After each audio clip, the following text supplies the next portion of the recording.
पिछले कुछ वक्त में ये जितने वॉर हो रहे हैं, इस बात को समझिए आप, ये जितने वक्त वॉर हो रहे हैं, चाहे रूस और यूक्रेन की जंग हो, चाहे अमेरिका ईरान की जंग हो, इजराइल का लेबनान को लेकर, गाजा को लेकर जो स्टैंड है, उधर नॉर्थ कोरिया के ऊपर दबाव है, आप देखिए ये जितने हालात हैं ये खत्म नहीं हो पा रहे, खत्म नहीं हो पा रहे। एक बार जंग शुरू हो रही है वो चलती जा रही है, एक हमला इनका, फिर एक हमला इनका, फिर सीज फायर, फिर हमला, फिर हमला, ये खत्म नहीं हो रहा।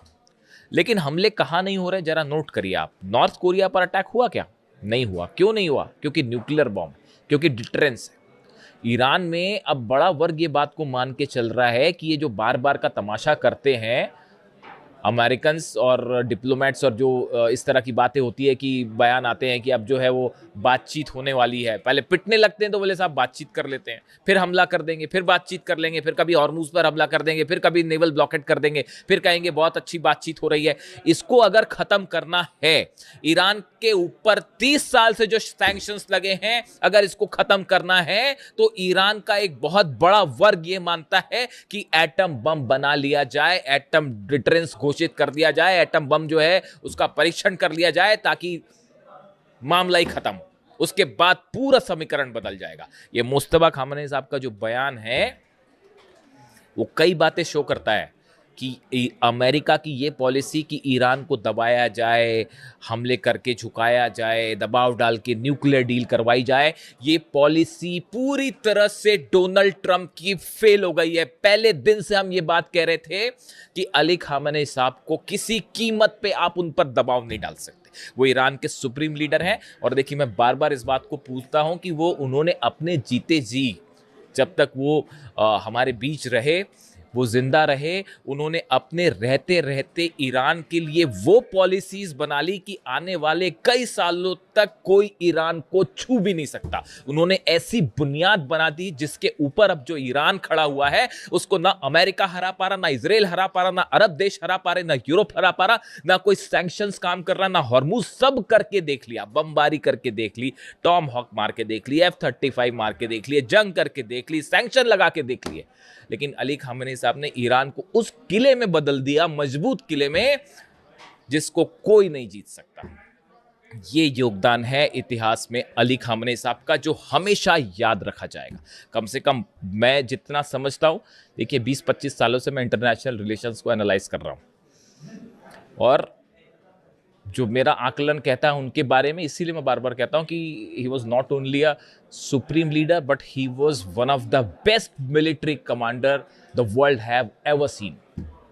बेहतरीन मिलिट्री कमांडर थे। आप उनका विजन देखिए, और उसी रास्ते पे अब मुस्तफा खामेनेई बल्कि उनसे एक कदम आगे बढ़ के चल रहे हैं। अच्छा, एक बड़ी इंटरेस्टिंग बात और है, मैं थोड़ा इधर उधर हो रहा हूं आपसे, एक बड़ी इंटरेस्टिंग बात है। कल मैंने खबरें पढ़ी कि ईरान के राष्ट्रपति पेजेश्कियान साहब की सीक्रेट मुलाकात हुई मुस्तफा खामेनेई से, और उनको एक कार में ले जाया गया, और कार में ले जाके कार के दो डिस्टेंस में, मतलब आगे और पीछे हिस्से के बीच में पर्दा लगा हुआ था। मुस्तफा खामेनेई साहब आगे थे और उन्होंने बात की है पेजेश्कियान साहब से, और बीच में पर्दा था, और दोनों को आमने सामने नहीं करवाया गया, सिर्फ मतलब चेहरा नहीं देख पाए, सिर्फ बात की गई, और उन्होंने कई बातें कही पेजेश्कियान साहब को। इस तरह की खबरें हैं मीडिया में। अब जरा कॉमन सेंस लगाइए, ईरान के सुप्रीम लीडर की एक सीक्रेट मीटिंग होती है ईरान के राष्ट्रपति के साथ, इतनी सीक्रेट कि उसमें पेजेश्कियान साहब को जो है वो मुस्तफा खामेनेई साहब से आमने सामने वो मिले तक नहीं, सिर्फ उनकी आवाज सुनी। इतनी सीक्रेट मीटिंग। मुस्तफा खामेनेई साहब जिनकी लोकेशन के लिए CIA और मोसाद जो हैं वो बावले हुए जा रहे हैं पिछले कई महीनों से कि लोकेशन तो पता चल जाए। इस सीक्रेट मीटिंग की खबर दुनिया भर में फैल जाती साहब, अखबार में। क्या ये संभव है? इस तरह की खबरें कि पेजेश्कियान साहब का इस्तीफा होने वाला है, अब ईरान के राष्ट्रपति अब इस्तीफा दे देंगे, और मनमुटाव हो गया है, और ग्रुपों में डिवाइड हो गया है ईरान। मतलब ऐसी ऐसी खबरें साहब की सुनकर जो है आश्चर्य भी होता है, दुख भी होता है, और हंसी भी आती कभी कभी तो। मतलब आप सोचिए, ईरान के सुप्रीम लीडर की पोजीशन को लेकर, कि उनकी लोकेशन को लेकर ईरान इतनी सावधानियां बरत रहा है। उनकी इतनी सीक्रेट मीटिंग होती है राष्ट्रपति के साथ, और वो पूरे दुनिया भर में फैल गई, खबर भारत तक आ गई साहब, कि वो एक कार में बैठे थे, वो सामने बैठे थे, वो पीछे। मतलब क्या ही बोला जाए, मतलब हैरानी होती है मुझे तो कई बार। खैर छोड़िए, अलग अलग खबरें चलती हैं। तो इसीलिए मैं कहता हूं आपको कि खबरों पर बड़ा है ना विश्वसनीय एनालिसिस के साथ भरोसा होना चाहिए। मैं अगले वीडियो में आपको बताऊंगा वो जो यूएई में धमाके हुए, जेबल अली पोर्ट पर 7 धमाके हुए, वो 7 धमाके किसने किए अगले वीडियो में बताऊंगा मैं आपको। सरप्राइज, हैरान रह जाएंगे आपकी वो धमाकों के पीछे किसका हाथ था। वो जब ऐसी खबर आती है ना कि अमेरिका और ईरान के बीच अब कोई बातचीत होने वाली है, हॉर्मुज को लेकर कोई समझौता हो, धमाके होने लगता है साहब। कोई है ऐसा ना जो चाहता है कि धमाके ना हो, आप भी जानते ही होंगे। खैर, तो अब देखिए मामला ये है कि ये ईरान ने अपना न्यूक्लियर प्रोग्राम साफ कर दिया है कि हम नहीं रोक रहे और ना कोई बात कर रहे हैं। रोकना तो दूर की बात है साहब, बात ही नहीं होगी। एग्जैक्टली मैंने ये बात कही थी आपको, वही बात जो है वो साबित हो रही है। इसके अलावा देखिए एक बड़ी खबर आई है अमेरिका से।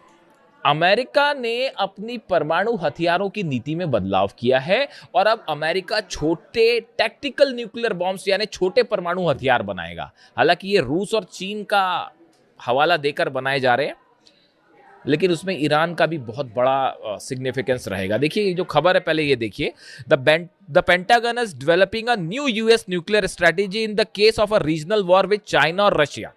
उन्होंने कहा है कि चाइना और रूस के साथ कोई रीजनल वॉर होगा तो इसके लिए हम अपनी स्ट्रैटेजी बना रहे हैं। चीन और रूस के साथ रीजनल वॉर हो सकता है, पहली बात तो मैं तो मतलब कई क्या ही कहा जाए। अब क्या रीजनल अमेरिका और रूस का रीजनल वॉर साहब कैसे हो सकता है? चाइना और अमेरिका का रीजनल वॉर होगा, वो वर्ल्ड वॉर हो जाएगा वो। खैर फिर भी चलिए, the US is updating its nuclear strategy emphasising short range tactical weapons. मतलब अमेरिका अपनी स्ट्रेटेजी चेंज कर रहा है और short range tactical nuclear weapons बनाएगा। The goal is to prevent a conventional war from escalating into a nuclear one. अब ये छोटे न्यूक्लियर बम बना के एक साधारण जंग परमाणु जंग में ना बदल जाए, इसको रोकने की कोशिश छोटे न्यूक्लियर बम बना के की जाएगी। तो मेरी समझ के तो बाहर है। अभी छोटा न्यूक्लियर बम, जो टैक्टिकल न्यूक्लियर बम क्या होता है, उसको अगर आप एकदम सरल भाषा में समझें तो एक छोटा न्यूक्लियर बम होगा जिसमें बहुत बड़ा धमाका नहीं होगा। मतलब ऐसा नहीं होगा कि किसी देश पे डाला तो पूरा देश तबाह हो जाए। एक छोटे लिमिटेड हिस्से में न्यूक्लियर बम से धमाका होगा और इसमें यूरेनियम का भी इस्तेमाल होता है बम में, और एक लिमिटेड एरिया में उसका रेडिएशन होगा। लेकिन साहब रेडिएशन तो होगा, समझ रहे हो आप? मतलब आप ये एक ऐसी बात कर रहे हैं, आप इसका इस्तेमाल करने का कोई सवाल ही नहीं उठता। आप छोटा न्यूक्लियर बम फोड़ें चाहे बड़ा न्यूक्लियर बम फोड़ें, उसका नतीजा वर्ल्ड वॉर होगा। और मिनट्स भी नहीं लगेंगे कि नॉर्थ कोरिया से जो है मिसाइल दाग दी जाएंगी, रूस से मिसाइल दाग दी जाएगी, चीन से मिसाइल दाग दी जाएगी। This is just a failure policy. ये आप इस तरह की बात करना कि हम छोटे न्यूक्लियर बम बनाएंगे और इससे कोई बड़ी जंग रोक देंगे, आप छोटा बड़ा कुछ भी करिए, आपने अगर न्यूक्लियर बटन दबाया, सामने वाला देश रूस, पुतिन नहीं वेट करने वाले, ना जो है वो चाइना वेट करेगा, ना नॉर्थ कोरिया वेट करेगा। पता नहीं दुनिया में क्या क्या हो जाएगा। तो मेरे हिसाब से तो ये पॉलिसी अजीबोगरीब है बहुत ज़्यादा। लेकिन जिसने भी अब जो सोच रहा है इस पर, तो फिलहाल अमेरिका इस पर काम कर रहा है। इसके बाद ये सवाल उठने लगे अचानक कि क्या ईरान के लिए ये बनाया जा रहा है? तो ईरान पर आप न्यूक्लियर बम फेंकेंगे तो ईरान क्या करेगा फिर उस दौरान? ईरान क्या करेगा उस समय? ईरान जवाब देगा ना उसका। तो फिर इसराइल का आप जो है वो न्यूक्लियर स्टेशन जितने हैं वो कैसे बचेंगे? आप भी सोचिए जरा, अरब के ठिकाने कैसे बचेंगे? तो ये इसका पता नहीं मुझे क्या है इसका कैलकुलेशन, डिफेंस एक्सपर्ट ही बेहतर बताएं। लेकिन खबर तो खबर है, ये है मामला कि अब अमेरिका छोटे न्यूक्लियर हथियार बनाएगा। देखिए अब ये मामला जो है वो एक ऐसी जंग की तरफ बढ़ रहा है जिसका कोई हल नहीं है। इसका हल एक ही है कि अमेरिका, डोनाल्ड ट्रंप अपनी हार स्वीकार करें और हॉर्मुज छोड़ के निकल जाएं, अरब बेसिस खाली करें। यही ईरान चाह रहा है कि भाई आप भी शांति से रहो, हम भी शांति से रहो, हमारे मामले में आप मत दखल दीजिए। हमारे मामले में ये न्यूक्लियर बम, ये बात जो है बिल्कुल स्वीकार करने लायक ही नहीं है कि ईरान न्यूक्लियर बम बना के उसका इस्तेमाल कर देगा। अरे इस्तेमाल कर देगा तो आज का ये जमाना है ही नहीं ऐसा भाई साहब कि अगर कोई देश न्यूक्लियर बम का इस्तेमाल करे तो वर्ल्ड वॉर ना हो, सब कुछ खत्म हो जाएगा।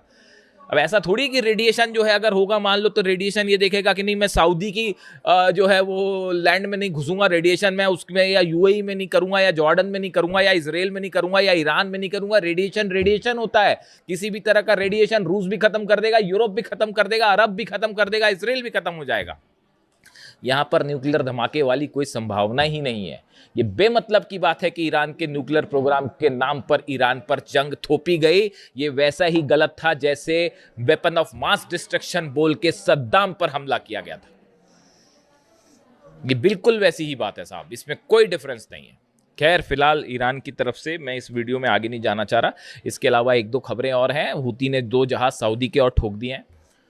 2 और जहाज़ों में धमाके की खबर है। कल तक 8 थे, आज के 2 और लगा लीजिए, 10 जहाज़ सऊदी के जला चुका है हूती। 2 जहाज़ों पे धमाके की खबर है। वैसे ही हॉर्मूज में भी जो 2 जहाज़ जो हैं वो ठोक दिए गए हैं और निश्चित रूप से ईरान की तरफ से ठोके गए हैं। 2 जहाज़ हॉर्मूज में जले हैं, 2 लाल सागर में जले हैं, 2 सऊदी के जहाज़ हैं, 2 ये जहाज़ हॉर्मूज में किसके जलाए गए हैं, जैसी जानकारी आएगी वो मैं आप तक पहुंचाऊंगा।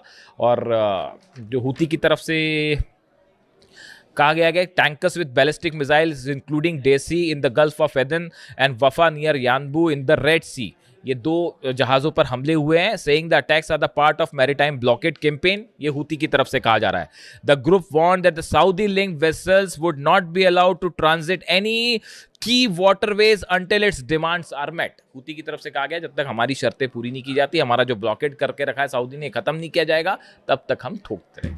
और इस बीच ईरान की तरफ से न्यूक्लियर पॉलिसी का बड़ा ऐलान, जो अब इस मामले को एक बड़े ऐसी जंग की तरफ धकेल रहा है जो बेहद खतरनाक हो सकती है। वीडियो कैसा लगा कमेंट करके ज़रूर बताइए। आपके हर कमेंट पे पढ़ने की कोशिश करता हूँ। Thank you so much.